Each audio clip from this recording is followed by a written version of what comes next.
the whole experience, just my family and seeing them, tear up. And I had a seat there for my grandma that had passed this summer. And I felt like she was there and she had met Christina and loved Christina. And so I just soft serve on a sunny day. I was all over the place. Okay.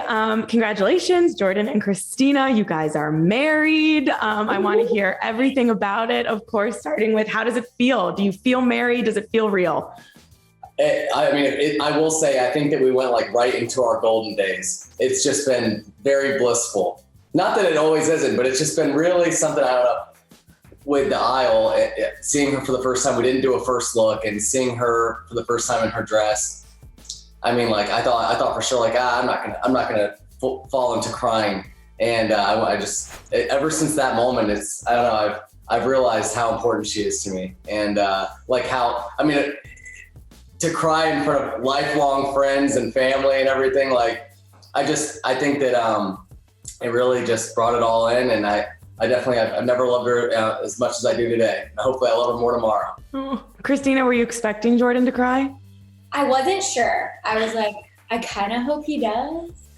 But no, She knew I was going to. So, and the whole day, I was so calm. I was just so relaxed. And then right before I started walking down with my dad, I just literally lost it. I just couldn't stop crying. Mm-hmm. And it was. She's a very pretty crier, so it was good. It worked out good for her. No.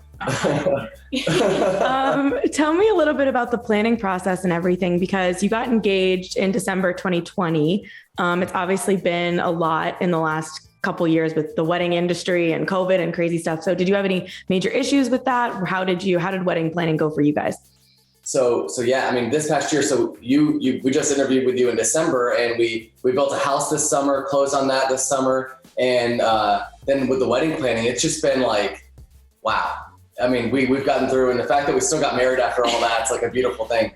But tell her about Pam. Okay, so our wedding planner was Pamela Sparks, and she made everything just so easy. I'm not gonna lie, like, even with a planner, wedding planning is a stressful process, especially if you're like me, who I'm kind of like a wing it person. I don't really plan out a whole lot, but she definitely made it so easy for us, especially day of. She was insane. Well, she's cutting it super short. First off, there was cake tasting. There was trying out florists and interviewing them. Hold on a second. The day of, she was great. I'm sorry, it's so fresh in my mind. So Pam did the wedding as well, and she's a real, just a Southern charm. She's just a gem. So we start the process of planning, and the cake tasting was very easy. We went with Susie's Cakes, and it was delicious. We went with an almond cake with raspberry filling, buttercream icing. Yeah, it was incredible. And so that part was easy. The cake was easy.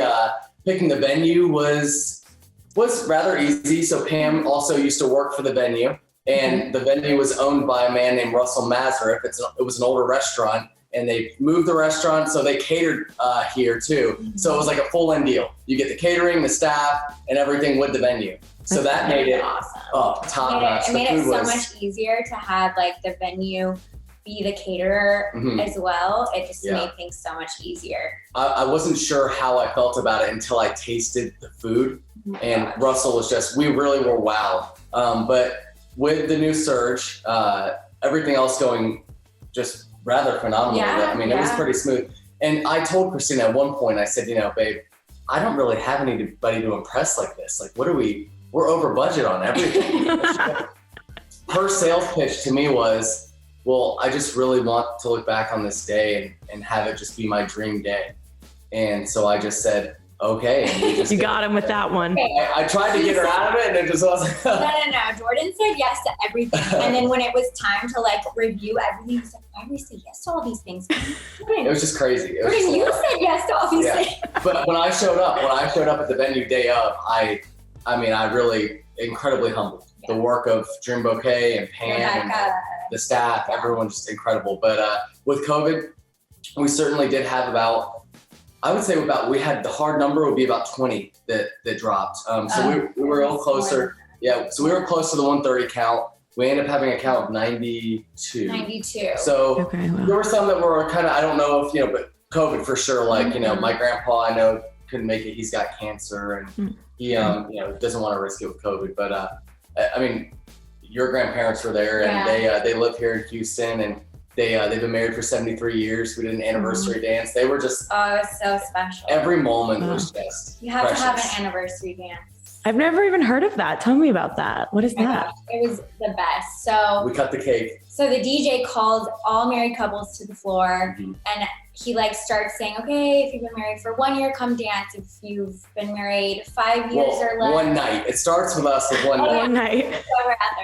And then he says, "Okay, 5 years. If you haven't been married 5 years or more, go ahead and take a seat. And then 10 years, 20 years, and so on." And so it kept going until my grandparents were the only ones left on the dance floor, and they're 95. Wow. So Tim and Betty. So they were the only ones left out on the dance floor, and our DJ gave them a shout out, and then they played my grandma's favorite song, which is Me and Mrs. Jones by Michael Bublé. Oh my God, that's so cute. I was in tears literally the whole time, and then we like I walked out of it was an emotional night, like just throughout the night it was like you just get choked up. I mean, it was so special. And we had a string quartet for the ceremony, and that really gets you in your feels. You walk down to the Elvis song. It's what was the name Can't of the song? Can't Help Falling in Love. Yeah. And for the visual, the string quartet and the music that they played, it was Debussy strings. Just awesome. It was so good. It's a vibe. I felt like I was like, what am I doing here? This is like a really nice event. It's like a movie set or something. Yeah, it was really something. It's cool to see just how long it takes to plan one day, and then just to see everything like that you've been kind of working for, and just to see it all come to life. Yeah, it was It's incredible. really special. And a lot of her family and my family and friends and we tell stories, and we've shared moments with a large part of my friend group, and it all was just interconnected. So we did a welcome party the night before after the rehearsal dinner. And so everyone came and met us down in a whiskey lounge, and it was just the fact that we did that. And I ended up I was up until 4 a.m. the day before the wedding. We like closed down. So I woke up the morning of our wedding day, and he had texted me at like 2:36. And was like, "Hey, I'm almost home." And I'm like, "What? Did you post on the?" We were just having a great time, just talking and catching up with everyone. It was so much fun. And I mean, that it started on such a high note. And the next day I got my best man from the airport, and we just kept it going the whole time. So it's just beautiful weekend. I would say best day ever, but like best weekend ever. I mean, it was just so awesome. And to see everyone after like 2 years. It was just so special. Oh yeah. Yeah. No doubt about it's very special. I got to ask about the dress. Tell me about the dress. How'd you pick it? Jordan, what was your reaction? I want to hear everything about the dress. Okay, so I didn't make an appointment at anywhere. We went to Unbridled here in Houston, and I kind of had my dresses like picked out in my head. I was like, I don't want any lace at all. No lace. She wanted the classic kind of vibe. That's kind of what we were going for with the whole wedding. Yeah. So we get there, and the associate that was helping me, she was like, "You got to try on something that you don't think you want."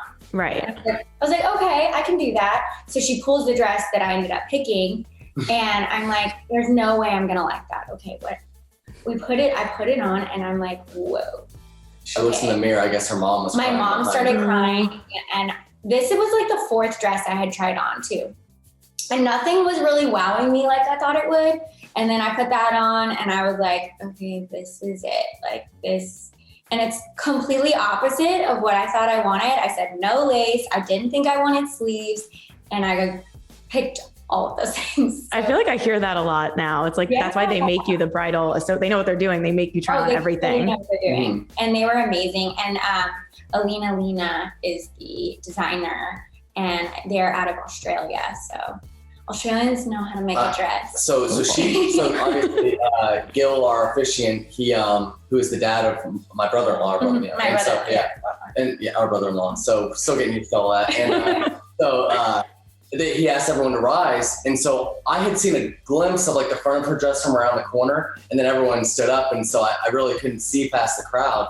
And I'm a fairly sharp person. I mean, like, you can't get a whole lot by me without me making a comment or at least a face. And she came and stood there, and there was this beige underline, this lace dress. And like my brain had to re-register. I'm like, wow, what? I just didn't, knowing what she told me she was going for. Right. And then seeing her, like from the distance that she walked, it looked like she was exclusively wearing lace.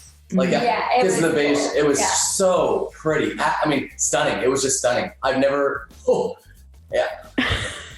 I just immediately started crying, and the whole experience, just my family and seeing them, you know, tear up. And I had a seat there for my grandma that had passed this summer, and I felt like she was there, and you know, she had met Christina and loved Christina, and so I just soft serve on a sunny day. I was all over the place.